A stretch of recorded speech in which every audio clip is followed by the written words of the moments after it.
2021년 3월 25일 샤오파는 연신 울려대는 핸드폰을 바라보며 잔뜩 인상을 쓰고 있었습니다. 별로 받고 싶지 않은 전화였기 때문이었습니다. 탕야오다라는 친구였는데 한두 번도 아니고 하루가 멀다 하고 돈을 빌려달라는 전화를 해대니 별로 전화를 받고 싶지 않았던 것이었습니다.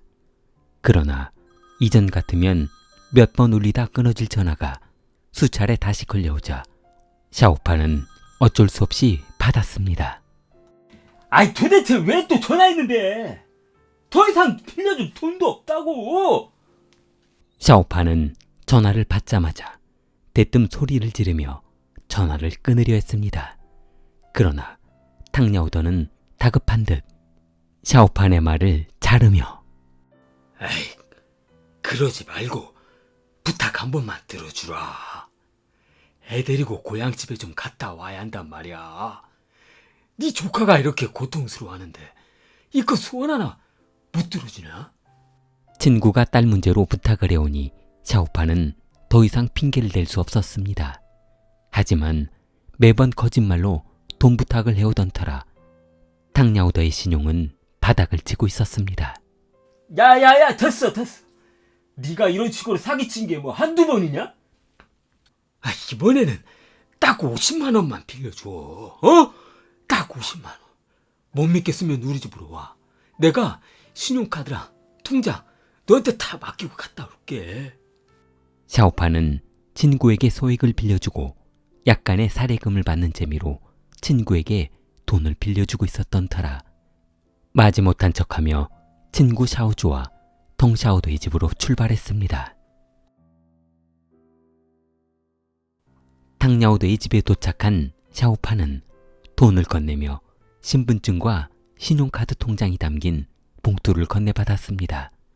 미리 짐을 챙겨놓았던 탕야오더는 나 고향집에 다녀올 동안 집에서 쉬면서 상해 구경도 좀 해. 그리고 내가 자던 방 여기잖아. 거기서 생활하면 돼. 한 2주 정도 있다가 올 테니까 집 좀 잘 보고 있어. 저기 작은 방은 잠궈놨으니까 들어가지 말고. 샤오더는 집에 들어오는 순간부터 이상한 쾌쾌한 냄새가 나자 인상을 찌푸렸습니다. 친구 샤오더도 이게 무슨 냄새냐며 인상을 쓰고 있었는데 너희 돈 최대한 빨리 갚아라. 그리고 빨리 와. 탕야오더는 집을 한번 둘러보더니 미리 챙겨두었던 여행용 가방을 들고 현관문을 나서려 했습니다. 그때 그 베란다 쪽에 강아지 한 마리가 있거든. 사료는 베란다 한쪽에 있으니까 꺼내서 먹이면 돼. 밥은 제때 돼야 돼. 알았지? 나 이제 간다. 하! 이 냄새가 개 냄새였구나. 사료 냄새랑 섞였나 보네. 나 개 좋아하는데 잘 됐네. 아니 집 지키는 것도 서러운데 개까지 보라고? 개 어딨지? 개나 한번 보러 가야지. 덩녀오다가 떠나고 이틀 뒤 상해 구경을 다니는 것도 지겨웠는지 두 사람은 집에서 쉬기로 했습니다. 그러나 강아지를 좋아했던 샤오더와는 달리 강아지를 싫어했던 샤오파는 씻지 않은 강아지 냄새며 사료 냄새가 너무 고통스러웠습니다. 샤오파는 참지 못하고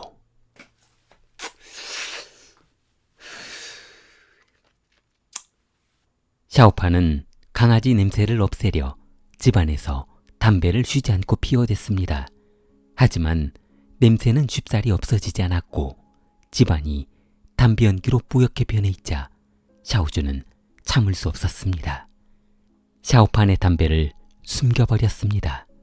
그날 저녁 식사를 마치고 야, 아이씨, 내 담배 어디다 뒀어? 담배 좀 그만 펴. 그러다 폐병으로 죽겠다. 야이씨야, 좋은 말로 할 때, 내가 한 대 터지기 전에 그렇게 담배가 땡기시면 직접 찾아보시던가. 샤오파는 거실에서 텔레비전을 보고 있는 샤오주를 밀치며 소파를 뜯어봤습니다. 그리고 침실과 주방을 샅샅이 뒤져봤습니다. 그러나 어느 곳에서도 담배를 찾을 수 없자 친구 탕야오더가 들어가지 말라던 작은 방 앞에서 방문 손잡이를 잡았습니다. 탕야오가 이 방은 들어가지 말라고 했는데. 야, 샤오주, 이 방에 숨겼어? 한참 텔레비전 소리로 샤오판의 목소리가 들리지 않았던 샤오주는 아무런 대답을 하지 않았습니다. 아이씨, 짜증나게 담배를 숨겨가지고. 샤오판은 거실 쪽을 바라보다 마지못해 작은 방 손잡이를 잡고 천천히 당겨보았습니다. 그러자 방문이 사르르 열렸습니다. 방 전등 스위치를 켜보았습니다. 그러나 작은 방의 전등불은 들어오지 않았고, 아이씨, 이게 뭐야? 아이, 무섭게. 아이, 도대체 어디에다 숨긴 거야? 샤오판은 문을 열고 천천히 방 안으로 들어갔습니다. 방 안에는 덩그라니 침대 하나만 있었고 아무것도 있지 않았습니다. 테이블이며 책장 등 아무것도 없었습니다. 아, 이 자식. 뭐, 침대 밑에 숨겼나? 샤오판은 침대 쪽으로 천천히 걸어갔습니다. 방 밖에서 들리는 시끄러운 텔레비전 소리는 메아리 쳤고 샤오판은 침대 위에 한쪽 무릎을 올려놓으며 침대 머리맡 사이에 손바닥을 쑤셔 넣어봤습니다. 여기. 손바닥으로 침대 속을 쑤셔대던 샤오판은 아무것도 찾지 못하자 아이씨, 짜증나게. 도대체 어디다 숨긴 거야? 담배를 찾느라 지쳐 침대에 걸터 앉은 샤오판은 고개를 돌려 방 안을 한번 둘러보았습니다. 그러던 샤오판은 그대로 고개를 숙여 침대 아래를 내려다봤습니다. 고개를 먼저 내밀고 후레쉬를 비춰보던 샤오판은 하얀색 물체를 보았습니다. 위에서 거꾸로 내려다보던 샤오판은 고개를 비틀어 물체를 똑바로 보려고 했습니다. 그러나 고개를 비틀어도 도무지 무슨 물체인지 알 수가 없어 방바닥으로 내려왔습니다. 그리고 후레쉬로 침대 아래를 비춰봤습니다. 하얀 거적대기 같은 자루가 있었습니다. 그런데 자루 한쪽 틈으로 삐집고 나온 하얀 것을 만져본 순간 이게 뭐야? 비명소리를 듣고 달려온 샤오주는 바닥에 나뒹굴고 있는 샤오판을 마주보며 뭔데 그래? 샤오주는 침대 아래 있던 하얀색 자루를 꺼내 열어봤습니다. 남성의 시신이 담겨져 있었습니다. 샤오판은 경찰에 신고했고 경찰은 현장으로 출동해 조사를 시작했습니다. 경찰은 처음에는 샤오판과 샤오주를 의심했으나 두 사람의 알리바이가 믿음이가 사건에서 배제하기로 했습니다.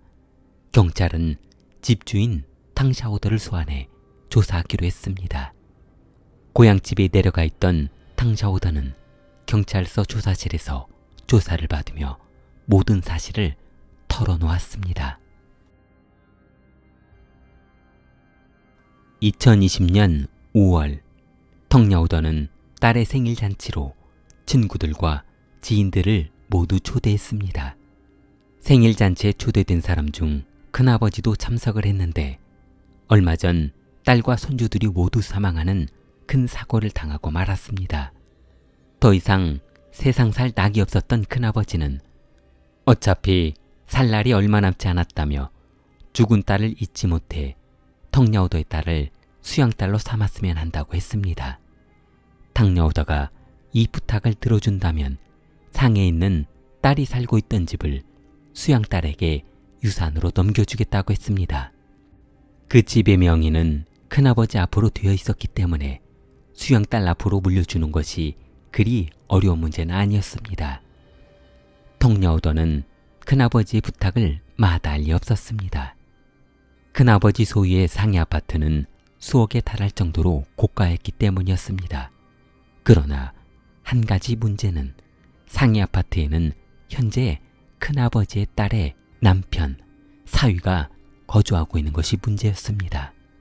그래서 큰아버지는 피 한 방울 섞이지 않은 사위에게 재산을 물려주느니 조카에게 물려주고 싶다고 한 것이었습니다.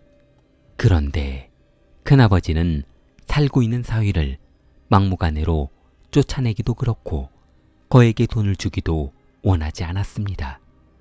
그래서 큰아버지는 탕야오더에게 집을 팔아 50만 위안을 사위에게 지급하고 나머지는 수양딸에게 주는 것이 어떻겠냐고 물었습니다. 탕야오더는 큰아버지의 뜻대로 하겠다며 사위 유씨를 찾아가 합의를 했습니다.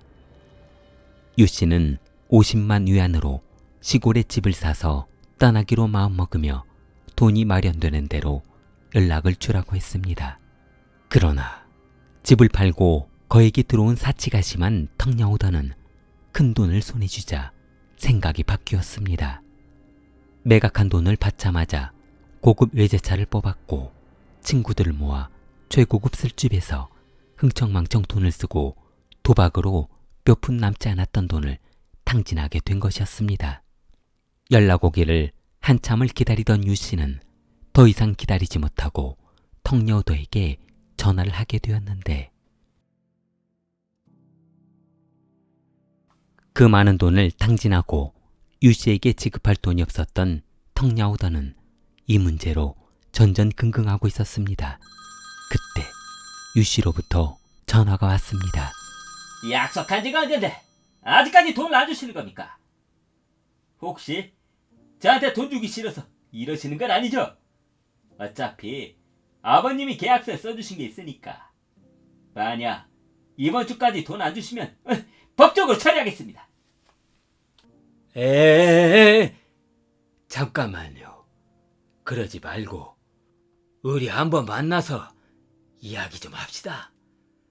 그렇게 급하게 다그치면 제가 어떻게 할 수 있는 게 없어요. 집 팔린 지가 언젠데 아직까지 돈을 안 준다는 게 이게 말이 되는 거예요? 그러지 말고 내일 저녁 우리 집으로 한번 오시죠. 계약금 일부 드리고 일정 조정 좀 하시게요. 다음날 기다리다 지친 유씨는 탕야오더의 집으로 방문하게 되었는데 준비하고 있던 탕야오더는 거실에 차를 마시고 있던 유씨를 뒤에서 목졸라 살해해버렸습니다. 시신을 마땅히 처리할 곳이 없었던 탕은 딸이 돌아오기 전에 작은 방 침대 아래 시신을 숨겨두었고 시신을 처리할 동안 집에 있던 딸을 고향집에 맡겨둬야 할 시간이 필요했던 것이었습니다. 그리고 집을 비우는 동안 집에 있는 강아지가 문제였던 것이었습니다. 그래서 어쩔 수 없이 샤오판에게 전화를 걸어 딸을 고향에 맡기고 돌아올 동안 집을 좀 봐달라고 한 것이었습니다. 2014년 4월 3일 텅야오더는 경찰에 체포되었습니다. 좋아요, 구독 부탁합니다. 킬리였습니다.